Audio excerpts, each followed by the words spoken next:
आइए आज अजवा खजूरों का एक मुख्तसर सा जायजा लेते हैं। देखें, ये कोई आम फल नहीं है, ये तो मदीना मुनव्वरा की वो सौगात है ना जिसके साथ तारीख और ईमान जुड़ा हुआ है। तो सवाल ये है कि भाई इसमें आखिर ऐसी क्या खास बात है। तो सबसे पहली बात, इसकी रूहानी और तारीखी अहमियत। इसका ताल्लुक है सीधा मुक़द्दस शहर मदीना से, जहां कहा जाता है कि पैगंबर इस्लाम हजरत मोहम्मद सल्लल्लाहु अलैहि वसल्लम ने इन्हें खुद लगाया था।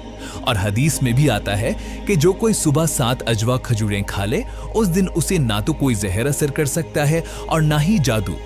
तो इसीलिए ये सिर्फ खाने की चीज नहीं बल्कि बरकत और हिफाजत की एक निशानी बन गई है। अच्छा, दूसरी बात, इसके सेहत के लिए फायदे।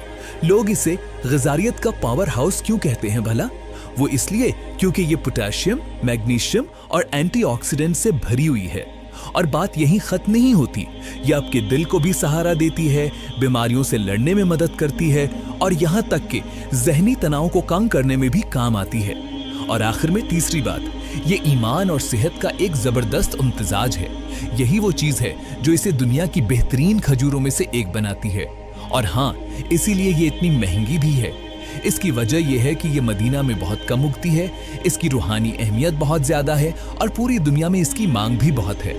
तो खुलासा ये है कि अजवा खजूर सिर्फ एक मीठा फल नहीं बल्कि ये मदीना की मीरास, ईमान और सेहत का एक अनमोल पैकेज है।